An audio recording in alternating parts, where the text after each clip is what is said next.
Good morning to you. It's 7 o'clock. You're watching the only breakfast show live from Westminster. And new detail this morning on how the government plans to fight the threat of variants. The Vaccines Minister Nadim Zahawi is with us shortly. Plus, we'll talk to the Shadow Work and Pension Secretary, Jonathan Reynolds. Also for you today, rock on the green list as expectant holidaymakers await news of the government's new travel rules.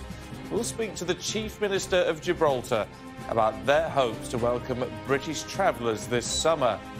And you are the dancing queen, young and sweet, only 17. We're joined by none other than the Bjorn Ulvaeus from ABBA at 8:30. Can you believe it? As artists sound an SOS call over the financial implications of music streaming. It's Wednesday, the 5th of May. Do you have anything to say to Manchester United fans, Mr Glazer? Is it time to sell the club, Mr Glazer? No words. We track down Man United's billionaire boss in Florida as fans demand a response. Superlab's new plans to boost our fight against COVID variants. Tributes to the community support officer murdered in Kent, but what clues to catch her killer will bring you the latest from the scene. Sparks fly. French minister threatens to cut off Jersey's electricity supply in a row over post-Brexit fishing rights. California's cracked earth. We investigate the visible impact of climate change after the state's driest year for nearly a century. And painting a picture of family life, Meghan reveals her latest project. And another showery day and disappointingly cool for this time of the year. But it does look like temperatures will be rising for some later in the week. I'll have the details for you later. Very good morning to you. Thousands of miles from Old Trafford, where Manchester United fans stormed the pitch during protests this weekend, Sky News has tracked down one of the club's billionaire bosses to ask if he wants to say sorry. United fans, who've long harboured resentment for their billionaire American owners, have renewed calls for the Glazer family to sell the club after the botched move to join the European Super League. Sally Lockwood reports from Florida. The anger of fans can no longer be ignored by Manchester United's owners. Protesters at Old Trafford forcing Sunday's game to be called off. But more than 4,000 miles away, in Palm Beach, Florida, are the American owners listening. We found Avram Glazer, who owns the club, with his brother Joel. Do you have anything to say to Manchester United fans, Mr Glazer? Is it time to sell the club, Mr Glazer? Nothing to say at all. Are the fans just customers to you? Is the customer always right, Mr Glazer? Nothing to say at all to the fans of Manchester United, Mr Glazer. This is an opportunity for you. An apology, perhaps. Fans are calling for dialogue with the Glazers to avoid further protests that force the game against Liverpool to be scrapped. There's been opposition to the Glazer family's ownership of Manchester United since they bought the club 16 years ago. But their attempt to form the failed European Super League has refocused a rage towards the owners. The big people at the top don't really seem to care about what the little people have to say. But it's just rubbish, really, like rubbish, innit?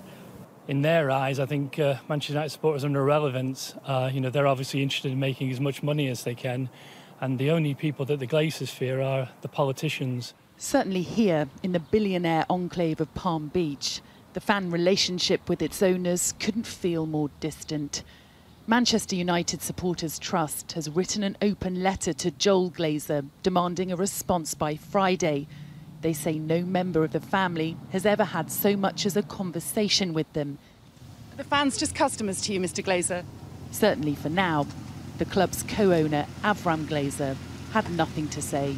Sally Lockwood, Sky News in Palm Beach, Florida. Now, the government is to invest nearly £30 million in new labs and testing at its Porton Down facility to assess the effectiveness of coronavirus vaccines against new variants. Now, it's hoped this is going to speed up the deployment of vaccines which are tailored to tackle variants of concern. Well, let's talk to the Vaccines Minister, Nadim Zahawi. Good to see you this morning. So this additional 30 million looks like almost £50 million invested in Porton Down since September. I mean, in real terms, what difference is this going to make? So back in September, the facility could test about 700 blood samples every week. We made a 20 million, just shy of 20 million investment in there to raise that to 1,500 blood samples every week. And we're going further. What we're announcing today is a further just shy of 30 million, so bringing the investment total to 50 million, to take that scale from 700 tests a week to 3,000 blood sample tests a week, all part of our future-proofing, as the Secretary of State for Health said, in terms of always being ahead of the virus. As it mutates to survive, we need to make sure that we have vaccine variants that are ready for any virus variant that may escape.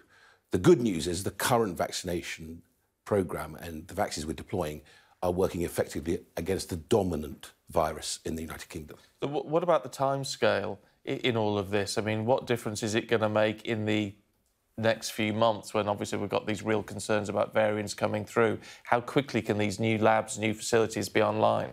So this new investment will deliver in January of next year, but we also have a capability to genome sequence in the United Kingdom that is one of the largest in the world. We account for just shy of 50% of all the sequencing being done of the different virus mutations in the world. And of course, a few weeks ago, we made that big offer to other countries where they don't have that capability to genome sequence to do that for them, to hold a library. So the deal we announced with CureVac, with the messenger RNA vaccine in the UK, is to effectively give them a library of all the virus variants, mutations, so that they can be ready with a messenger RNA vaccine for us, as well, of course, the investment we're making in Valneva in Scotland, which is a whole inactivated virus that makes up the vaccine. So a lot of work, both with the current manufacturers, so we're talking to AstraZeneca and Oxford team about a vaccine variant. We've bought 60 million of Pfizer. We're talking to Moderna about their vaccine variant, as well as, of course, this investment today to make sure that we've got the laboratory analysis to do all this work in the UK, so we remain now ahead of the virus all the time. What about, I mean, this must have been in play, these plans must have been in play for some time. Why announce them today, the day before local and mayoral elections? The honest truth is, until you make the investment and they're ready, you know, we announce when we sign, when you know, the system is ready to accept that investment, when the plans are signed off. So, you know, ministers, and I hear the cynicism in your voice. Ministers have very little to do with the timing. It's all about making sure we back our scientists, we back Public Health England, we back the team at Porton Down, who've done an amazing job through this pandemic. But the principle of this is to future-proof the vaccination programme for the autumn and then for years to come, because as we move, hopefully, from pandemic to endemic, this will be similar to the sort of annual flu vaccination programme where the scientists will decide, as they do at WHO, which variants are of most concern, and then we effectively formulate a vaccine to deal with those. Where does this leave us in terms of vaccine diplomacy? Because, I mean, obviously what you're saying is the new work at Porton Down is going to have a global impact, which is welcome. But in terms of immediate things we can do, the US is now sending 10% of United States produced vaccines by other countries by start of July. Do we need to start making similar commitments now?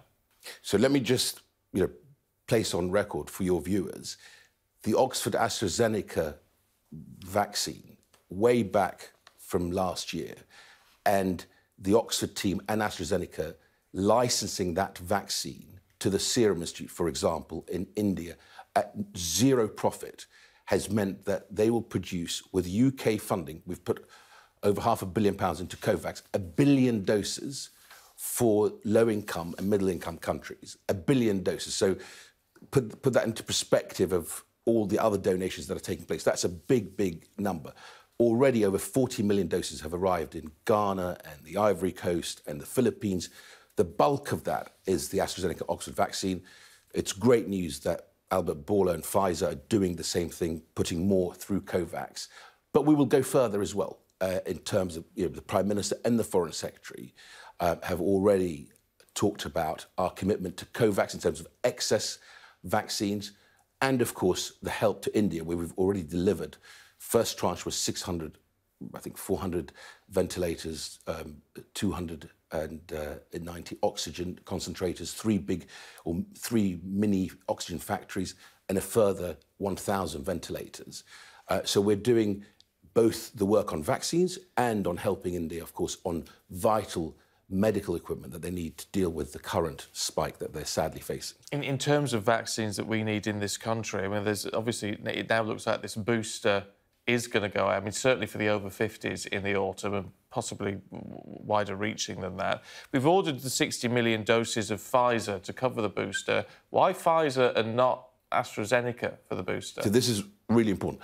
What we will do in the Vaccines Task Force is make sure that the scientist, Chris Whitty, the Chief Medical Officer, with his fellow Chief Medical Officers from Wales, Scotland and Northern Ireland, will make that decision. At the moment, they're still looking at the data to see whether the durability of the current vaccination programme, how far it lasts. But we want them to be able, if they need to, from September onwards, to boost those that are most vulnerable.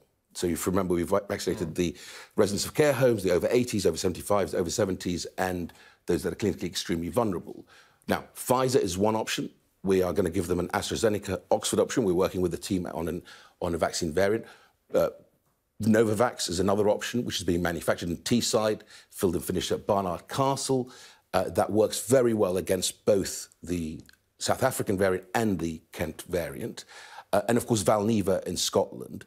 And CureVac that I talked about. But they haven't made that decision yet. It's very important for your viewers to know that the clinicians haven't yet made the decision when they will need to boost, whether to give more immunity to the most vulnerable, to increase the durability of the protection, or to deal with a variant. When they decide, I want to give them as much optionality, as many vaccines that work, then they will make those choices. There is a clinical trial that Jonathan Van Tam is conducting at the moment called CovBoost, which looks at which vaccine delivers the best boost. So it's not just Pfizer, it could be AstraZeneca, it could be Novavax, could be the Valneva vaccine. So all that work is happening right now so that when the clinicians say go, the NHS is putting plans in place now to deploy from September onwards, if needed. It may not be September, it could be maybe later in the year or early next year, but the NHS has plans. They need to dovetail, of course, with the flu vaccination programme because we'll be into flu season by then. All that work we're doing right now to make sure we future-proof the sort of the short-term boost and then the longer-term annual COVID/flu vaccination programme. Yesterday, I was talking about the G7 summit, the in-person meeting, and we called it a COVID-secure meeting. And I said on air, well, of course it's a COVID-secure meeting. There's been a COVID scare, hasn't there, at the G7? Do we know how many members of the delegation are self-isolating? I don't, I'm afraid, but obviously, Public Health England and the team that are organising the G7 take this very seriously. As you saw the pictures, you were broadcasting the pictures yesterday of the different delegations being tested. So we continue to have one of the most robust set of protocols around testing, and so we will make sure that happens. But I don't know the numbers. So there has been a scare. Do you know if anyone has tested positive at this stage? This is news to me. I mean, you're telling me this as we speak, so I can't really comment on this. Right. Well, again, waiting for absolute confirmation, but one of the special advisors was indicating this was the case. So, but we will be fully across that and do take whatever measures are necessary. Totally, absolutely right. Can we move on to Brexit? Because of the situation we've got with Jersey now, and there's a row over fishing rights. around the Jersey territorial waters, and France now saying they are willing to cut off power supply to Jersey if this row isn't sorted out. What do you make of that? Well, I think on the positive side, it was really good to see the European Parliament ratify what I think is an historic agreement between the United Kingdom and our EU neighbours. That was really important. That happened at the end of last month. That was a big moving forward, I should say. The important thing, I think, is that both sides, David Frost and, of course, his counterparts, now continue to work together to make sure that operationally, on the ground, we iron out any issues, any problems, so that this historic deal between the United Kingdom and the EU, one of the most important deals we have struck, we've put in place, works for people, for communities, for the fishing communities, for other people. And I think my very strong feeling on this is that we need to work constructively, and actually people are working constructively on both sides. Yeah, but when France is turning around saying they're prepared to turn the lights off on Jersey, I mean, that's not very diplomatic, is it? I mean, do we need to look at what we're doing? I mean, they're accusing us of using red tape to limit their fishing ability. I mean, we've got to look at this urgently, haven't we? As I say, this is an issue for the Commission to work with our team, with David Frost, and all the indications from Minister Frost and his team is that the Commission is taking seriously some of these operational challenges that we need to fix together. That's the best way to do this. In the same way we're doing now on our vaccine programme, it's great to see Spain and France and Germany really begin to accelerate their vaccination programme. We send millions of the nanoparticles that carry the Pfizer messenger RNA that delivers those jabs from a great business called Croda in the UK to the EU, and they send us back both the Pfizer vaccine and, of course, other vaccines. And it's much better to work together on this stuff than it is to allow some of these operational challenges to become confrontational. In terms of Europe, a lot of us are wanting to go there in the summer. Some of this is going to be dependent on getting the NHS app to have vaccination certificates or test certification on board. That's going to happen quickly. We need it for the 17th of May. We understand that there's struggling to get that done in time. Is that right? How soon can we expect that to be working? Well, the team under NHSX that's leading on this, Matthew Gould, is, I think, doing a really important job. They're already piloting. We had a pilot in Kettering Hospital on this. The app is one part of the certification process, so very important that people have the capability to be able to demonstrate they've had a test, as we require other essential travel from non-red list countries, of course, because we've got 40 countries on the red list, to have a pre-departure test. We have the same thing, so we have got to be able to show it, but also physically. Some people don't have a smartphone, and we are making that, NHS will make that provision also available. I'm confident they'll be able to deliver on that. The important thing is that the Transport Secretary, Grant Shapps, is actually leading his G7 colleagues to essentially agree the protocols for travel around the world, because what you want is a global protocol that works for our citizens, that we can shape, which is why the work that he's doing, and he'll say a bit more on this at the end of this week in terms, obviously, the traffic light system of countries that are green, amber or red. OK, Minister, good to see you, as always. Thank you. Great to see you. Now, still to come on the programme this morning, and as Labour prepares for the largest set of elections ever held outside a general election, we're joined by the Shadow Work and Pension Secretary, Jonathan Reynolds, shortly after 7:30. The environmental impact of filling your house with plants. We'll find out more with a member of the Royal Horticultural Society. That's at 20 to 9. And building support ahead of the Tokyo Olympics, we'll speak to rower Helen Glover and endurance athlete Jamie Ramsey at 9:45. Now let's get some analysis of what the Minister was saying this morning. Talk to our political correspondent, Joe Pike. What did you think, Joe? Interesting on booster jabs. We know that there is this programme of third doses, I suppose, for people coming this autumn. Nadim Zahawi saying, I mean, the questions are still to be answered over what that booster is focused on. Is it about the durability of the vaccine protection? Is it about protecting people from new variants? That's sort of not decided. I think that is fascinating. We'll hear more about that in the coming months. On vaccine diplomacy, we know the US are exporting large numbers of vaccine, tens of millions of vaccine doses. Nadim Zahawi keen to talk about the UK exporting the science, but not doses, but implying perhaps that Boris Johnson and Dominic Raab, the Foreign Secretary, may have more announcements on this. Russia are certainly exporting their own vaccines. They think it does good things for their international reputation. Will we do the same? Not much on holidays. I think we'll have to wait until Grant Shapps speaks on Friday. And on Jersey, this row over access to fishing waters between France and the Jersey government, with the French Maritime Minister threatening to cut off electricity, saying we'll work constructively on both sides. Finally, on the fact that the Vaccine Minister was on TV today and announcing new money for vaccines just the day before these significant elections, some may say that is no coincidence. The government want this vaccine bounce tomorrow, and therefore they're sort of engineering this to help that. He was saying ministers have very little to do with the timing of this.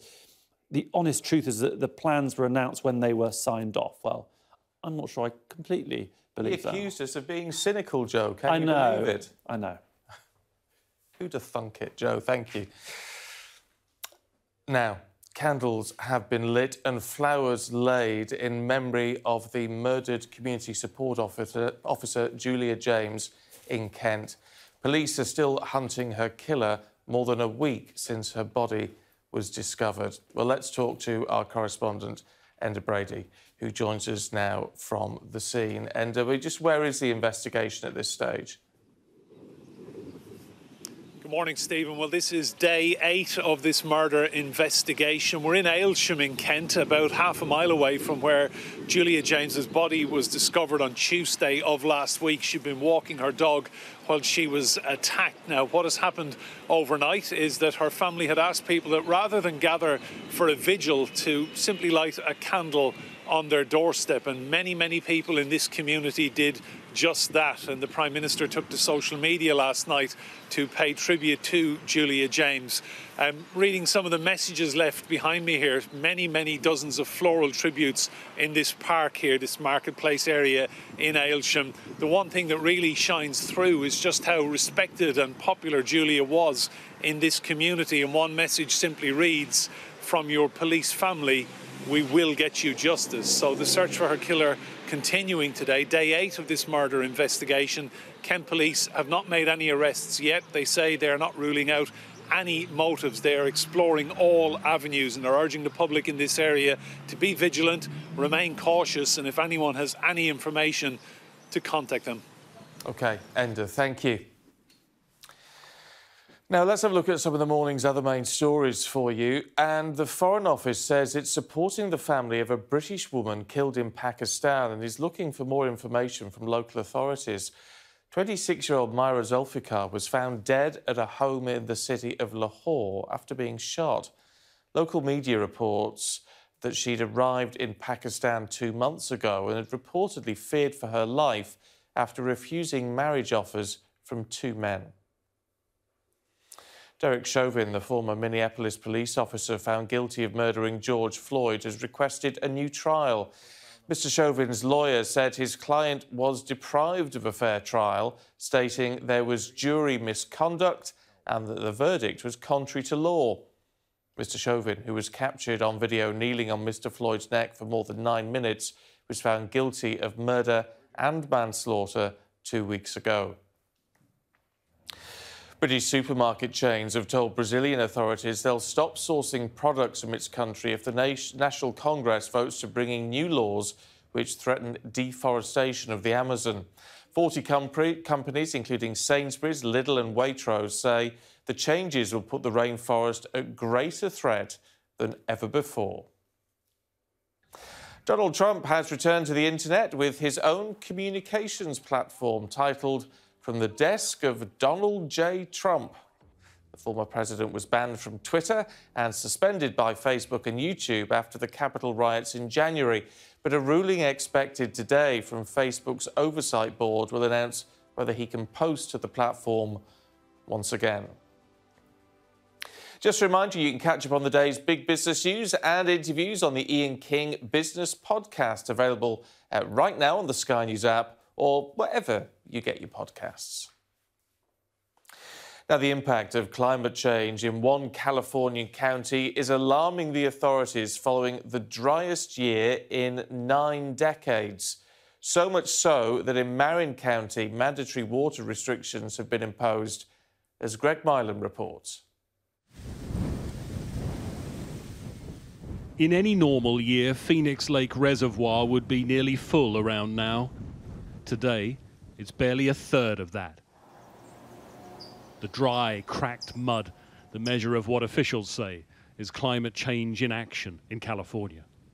I've been up here pretty frequently, and I think it's the last time was 2 or 3 weeks ago. And just walking up here, it's even drier. There's now an island in the middle of our reservoir that wasn't here when I was here last time. So, you know, we're definitely seeing the impacts. We're in a historic drought, right? I mean, it's the driest, 2020 was the driest year in 90 years. This is, alarming, and in some ways, I don't want to say expected, but it is clearly, tied to climate change. The changing climate, everything we know from the scientists is that climate change is going to bring us droughts that are more frequent and more severe and more intense, and that's what we're experiencing. Phoenix Lake is one of 7 reservoirs that provide water to Marin County. So low are the levels, they've imposed mandatory water restrictions. 200,000 residents told not to fill their pools or hot tubs and stop washing their cars. Jens had already replaced his lawns with artificial grass. Solar tiles help power his home. We have to do it. See what's happening now is going to be severe. The restrictions, he says, are essential. I fully agree with it. It has to. Otherwise, we're not going to get in here.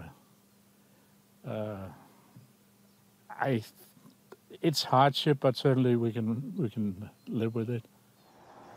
From his house, you can see the bridge where, in the 70s, they built a pipeline to bring water across the bay. It's an option again now. As the US government agency that monitors the seas and atmosphere confirmed an upward trend in average temperatures, almost all of this, the country's most populous state, is in drought, much of it classed as extreme. It's clearly only getting worse because we're doing nothing about climate change as far as restricting CO2 going into the atmosphere. And for all the talk and all the best intentions, we really aren't taking the action that we need to take, and we need to do it right away. And about 5 miles away in the same county sit the homes on Stinson Beach, which experts warn rising sea levels could destroy within a generation. Here, the impacts of that climate change future have already arrived. Greg Milam, Sky News, Marin County in California. And a reminder, you can see the daily climate show later on today. That's 6:30 and 9:30 here on Sky News. Well, let's see what the weather's going to do over here. It's not going to be anything like that, I'm afraid. Naz, is it a bit chilly today, do we think? Yeah, it's going to be another cold one. We've got northerly winds bringing through that cold airflow. Temperatures disappointingly cool for May, around 3 degrees below for what they should be this time of the year, and it's looking quite showery again.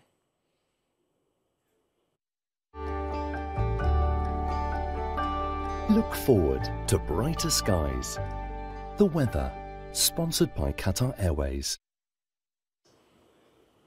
Good morning. So it's a cool and showery affair once again for today and for the next couple of days. Friday looks like the driest day of the week. But then as we head into the weekend, although it turns milder, it's going to be wet and windy once again. Back to right now, and it's mostly dry for many inland areas, but parts of northern Scotland are experiencing some rain and some snow as well, even down towards low levels. There's been reports of snow to low levels of Aberdeen, for example, and across parts of Northern Ireland, the northwest of the Republic, western parts of Wales and the southwest of England. There are showers scattered around some eastern coastal counties too. But as I said, inland areas mainly dry and bright, but cold and frosty. Into this afternoon, those showers get going once again. again. They will become more widespread in between dry and brighter spells, and some of them could be thundery with a risk of hail. There will also be the continuation of wintry showers, mainly across northern hills, so they will become confined towards the high ground. Towards low levels, rain showers are more likely. It's going to be disappointingly cool for the time of year. As I said initially, there will be temperature highs around 3 degrees below average for what you'd expect for this time of year. And then tonight it's going to be very chilly, especially in the north. The weather, sponsored by Qatar Airways. Yes, thank you. Now, the Duchess of Sussex has written a children's book inspired by the relationship between her husband and son. It's called The Bench. It's about the bond between father and son through a mother's eyes. There you go. Presumably that's Harry. Got ginger hair in his uniform. Wrong sort of cap. That's an American cap, I think. The deal comes after the couple signed a contract with Netflix and Spotify, said to be worth more than £100 million. Well, still to come on Sky News Breakfast. We're going to be talking to the Shadow Work and Pension Secretary about Labour's ambition to drum up some last-minute votes ahead of tomorrow's elections.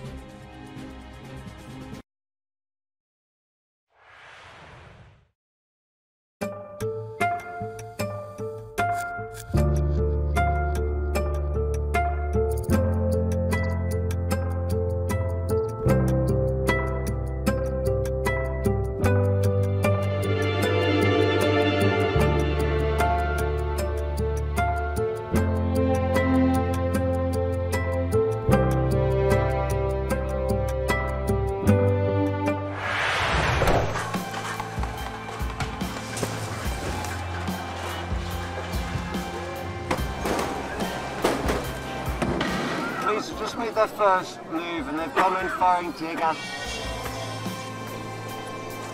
We aim to be the best and most trusted place for news. There are hundreds of these turbines, but thousands more across Gansu.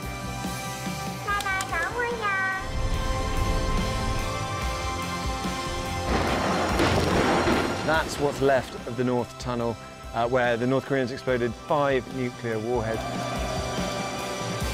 This is a show of strength at a time when China is more fragile than it has been at any time in recent years. Shrapnel from that explosion, so you can see it littered along all the way. We take you to the heart of the stories that shape our world. The train station and the airport, they're both closed. We're not sure about the roads. We've seen reports that they are being blocked by police, so we're going to try and find a way out of Wuhan. After 5 days stranded here, this is deliverance. We help you understand the world with us. Tom Cheshire, Sky News, Beijing.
Now, tomorrow's local elections will be the first time the public can give their verdict on Labour's new leader, Sir Keir Starmer. Many eyes are on the north of England, where strong support for Brexit helped the Conservatives to break through in areas that were traditionally considered Labour heartlands. And as our political editor Beth Rigby reports, it looked like he's got his work cut out. In just a few days, voters will go to the polls for the first time since Labour's red wall turned blue. Elections mid-Parliament are often difficult moments for the governing party, but the Conservatives are sitting comfortably. This time the tables are turned. It's Labour and its leader under pressure. Unless he can show that he can reverse, not just hold his place, but reverse the roads that we've already made into the red wall, I think people within his own party will really start asking the question, is this sort of metropolitan, representing the elite leader, the person who can win the red wall back for Labour? And I think the answer to that, sadly for Keir Starmer, is absolutely not. When you come up here, are you recognised or do people still not know who you are? Oh, it depends. Out in East Lancashire, Keir Starmer knows he's up against it. You're going to have a really bad election, aren't you? Look, we're sailing into a very strong headwind because there's undoubtedly a vaccine bounce for the government. But we've lost 4 elections, and therefore, over a longer term, there's been a sense that the Labour Party is not close enough to those communities, to those that we want to vote for us. And that's what we've got to do to close that gap and re-establish that. Now, I do think that can be done in one general election cycle, and that's what we are doing. The key red wall fights for you are the West Mids Mayor, the Tees Valley Mayor and Hartlepool. If you lose all 3 of them, how serious a trouble are you in as a leader? I've got a huge task ahead of me. There's no doubt taking the Labour Party from where we were, the worst result since 1935 in December 2019, into a position where we can win an election is a huge task. It is going to take time. I never thought that we could achieve that in 1 year. I don't think anybody realistically thought we could do it in 1 year. But I do believe that we're making progress and heading in the right direction. These elections will be the first chance for the public to give their verdict on Keir Starmer since he was elected Labour leader just over a year ago.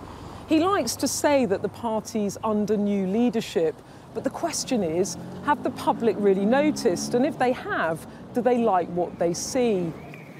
Excuse me. Hi, I'm Beth from Sky. I was just wondering, that man over there, do you know who he is? The guy over there? No. No? It's Keir Starmer. Right. Do you know who he is? No idea. No? OK. A year in the job, Sir Keir is struggling to cut through to voters. Keir Starmer was up here today. I don't know if you heard. He was out and about. What do you think of him? To be honest with you, I think he's just another one. Yeah. So they're all of the same similar breed, going to do the same similar job. I don't know if Keir Starmer's making that much of an impact. It doesn't seem to have made much of an impact on you. I think it's down to individual characters, and there is still the big divide of Westminster and the rest of the world.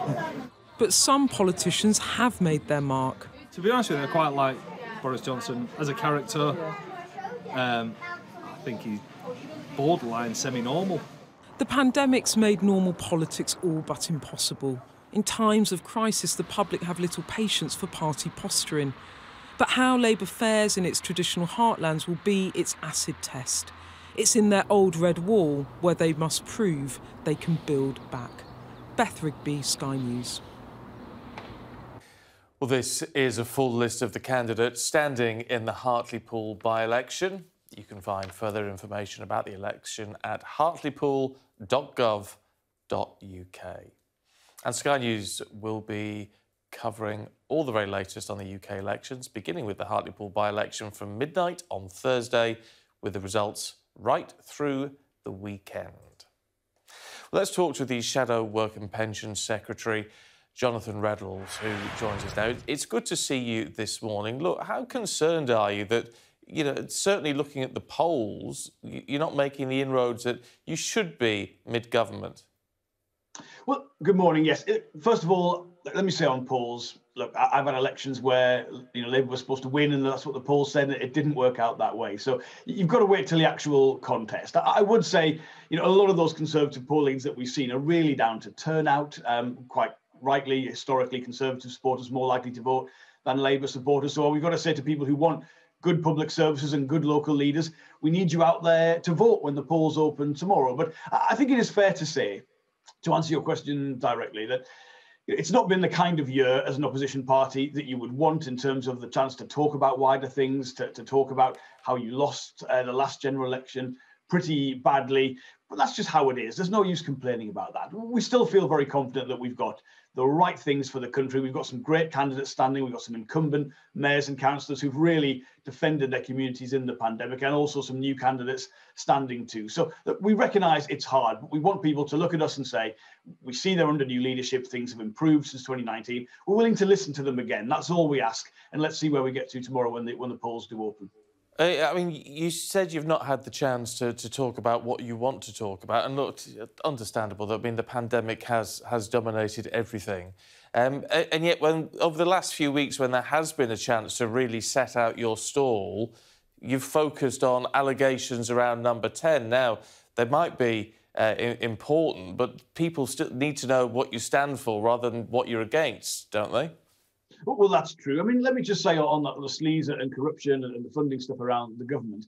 Look, as an opposition party, those things do matter. You don't do them for electoral effect. You do them because standards and integrity in public life should matter. And it is our job to make sure the government is certainly obeying the law, but also setting the right standards people expect them. So that's not about elections. That's about what the right thing is for this country in terms of how its government operates. In terms of the positive, yes. But look, I mean, I'm sitting at home here in Staley Bridge. Andy Burnham is the mayor of Greater Manchester. He has made a massive difference on homelessness, on housing. He stood up to the government in the pandemic when they were going to offer us a much worse deal on furlough than the rest of the country. So we can say with pride, you know, Labour representatives have made a difference, and we can say that message across all parts of the UK. So I do think there's a positive message there as well. Fundamentally, that's about making sure we build something better from this pandemic than what we had going into it. Because I think many of the real burdens of the pandemic have been felt by people because of the state of public services going into the crisis, of job insecurity, of how fragile people's lives were. We've got to build something better around that. So we're putting that positive case, but of course we're holding the government to account too when they fall below the necessary standards in public life. I mean, I find it quite interesting that you talk about the local candidates, and of course they're the people putting their heads above the parapet with all of this. But this is seen, isn't it, as a judgment on Sir Keir Starmer as the new Labour leader. And it's not looking like the people are taking to him particularly. There's a Survation poll has him with a rating of -18. Well, it is about the local candidates that are standing with us, council candidates, mayors, the Welsh Labour government, and hopefully a stronger platform for us in Scotland. But we all know there's always a bit of commentary, isn't there, about the national political parties, that the local elections are always a little bit more than just about the locality. In terms of Keir is an asset to the Labour Party. I mean, he is someone the public see as a potential Prime Minister. We haven't always had that, to be frank, when it comes to Labour leaders. So people like Keir, I think what they want to know now is what the future will be. What is that wider platform from the party? What are us as Keir's shadow cabinet able to offer people as well? And hopefully we'll get a chance to do that. But we're under no illusions how big the defeat was in 2019 and how big the challenge ahead of us is. We just want to see some progress. And I can say with real honesty and genuineness, the response from people when we knock on their doors, certainly my experience in all parts of the country, has been much warmer than it was in 2019. People are at least willing, I think, to listen to us, to have that conversation. We would have loved to have had more of them. You know, we would have loved to have had the kind of mobilisation of our big army of activists that you would usually have in elections like this. That hasn't been possible. Again, that's just how it is. No use complaining about that. But we have been constrained, frankly, from what we ideally would have been able to do. OK, Jonathan Reynolds, good to talk to you. Thank you. Thank you.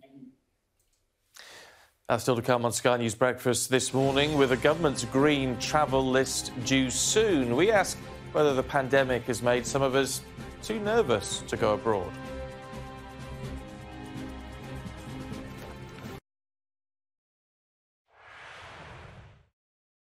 You know, it all started with Einstein developing a theory of general relativity. And then, you know, the first idea, you know, I had in 25 years ago.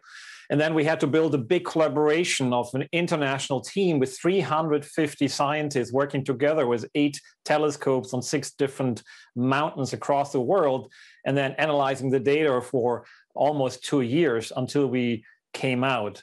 And this was just the end point of a long journey and hopefully a beginning of a new era that we're going into. Doing physics at the edge of black holes, this is really a new thing we do. This is the most extreme gravity you can have. And we know that our theory is incomplete at the edge of black holes, that the theory of the very big, the theory of general relativity that describes space and time, and the theory of the quantum world that describes matter and light and everything that we touch today, they don't go together at the edge of black holes.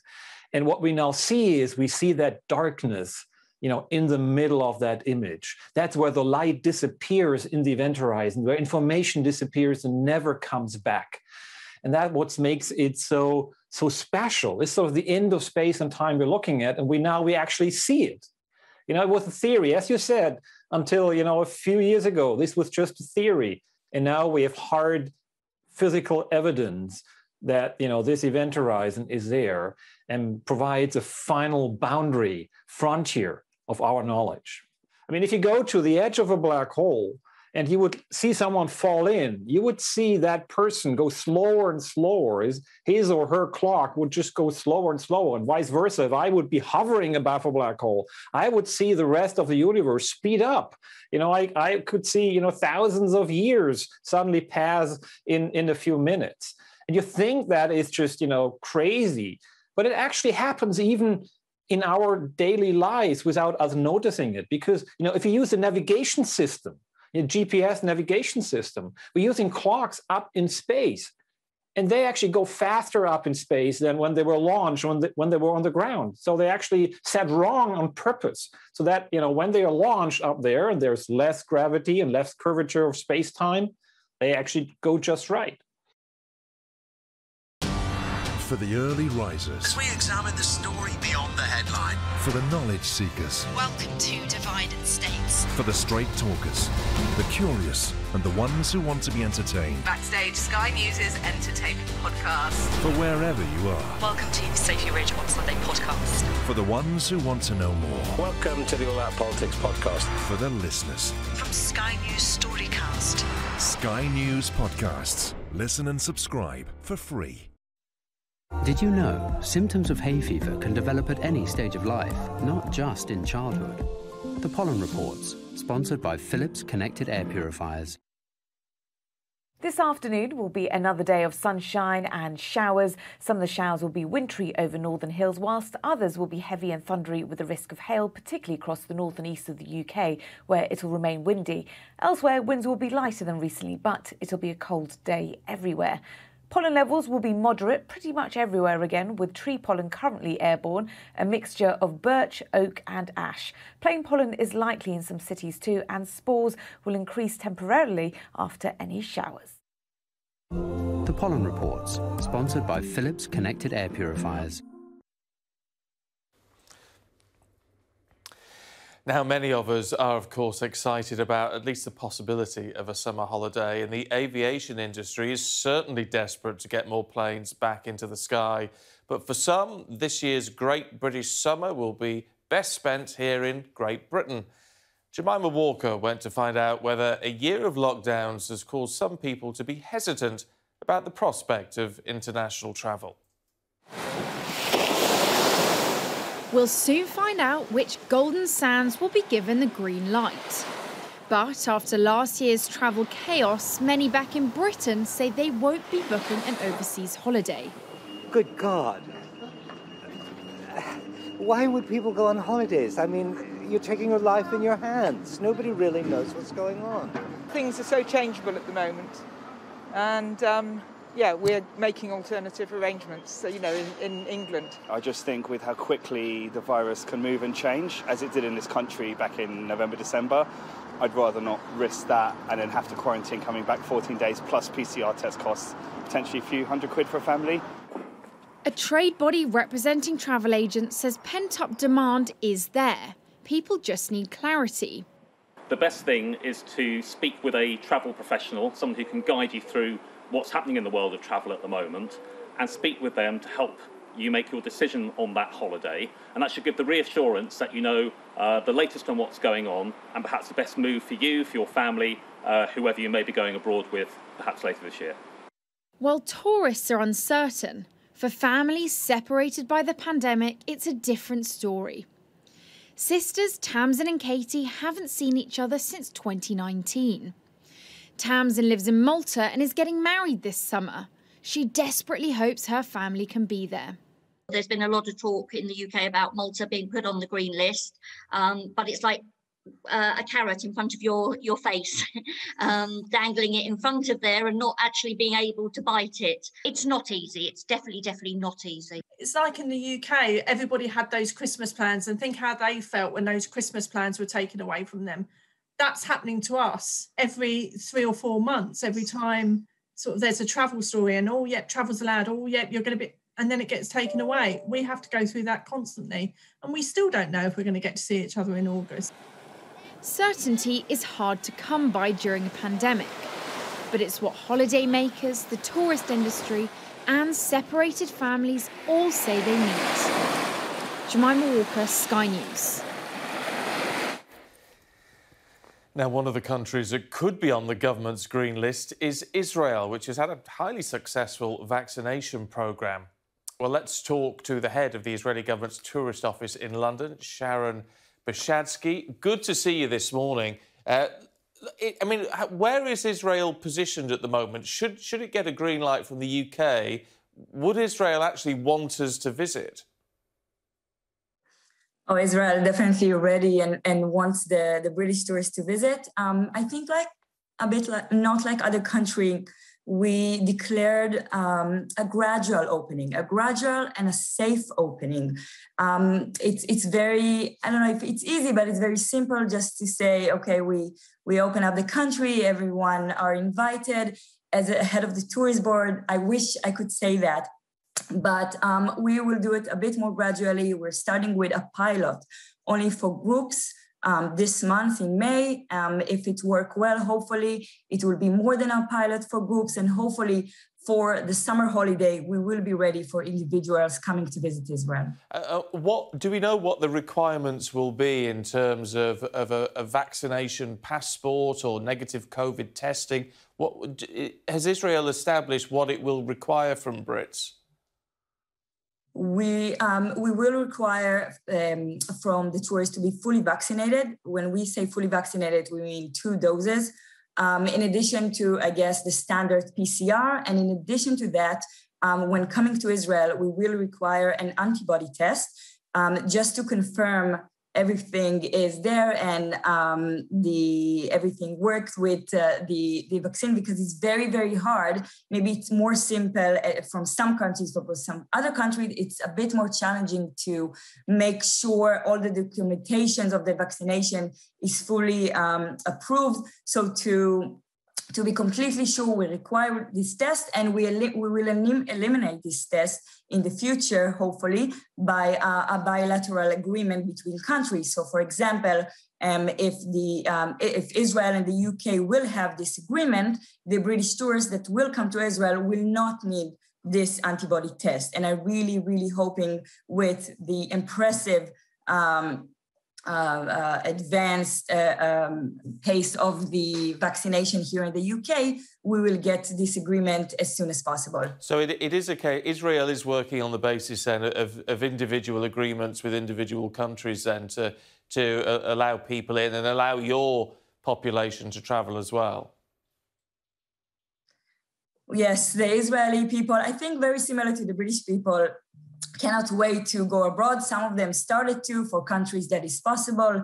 So there is a green pass in Israel. We mainly use it at the moment for domestic tourism. So basically Israel is completely open. People are traveling into Jerusalem and partying in Tel Aviv and going to restaurants and traveling the train and to the sunny city of Eilat. It's 28 degrees in Tel Aviv. People are traveling using their green pass to enter places.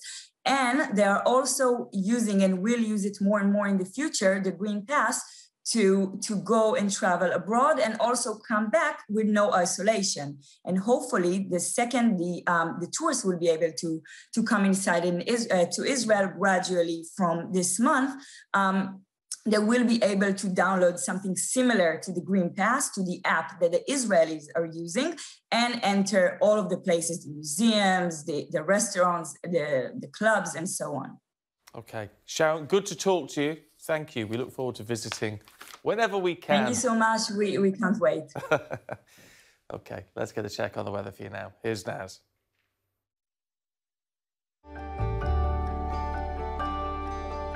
Look forward to brighter skies. The weather, sponsored by Qatar Airways. Good morning. It's another cool and showery affair across the UK and Ireland for today and, in fact, into tomorrow as well. Friday looks like the driest day of the weekend, but then beyond that, it is looking wet and windy into the weekend. In fact, it is also going to turn a bit milder, but very wet and windy conditions are expected. So for this morning, it's a chilly start out there for many areas, largely dry across inland parts, but there are frosty conditions. There are some showers around across parts of Northern Ireland, the northwest of the Republic, the north of Scotland, where there's snow falling, even down towards low levels of Scotland currently.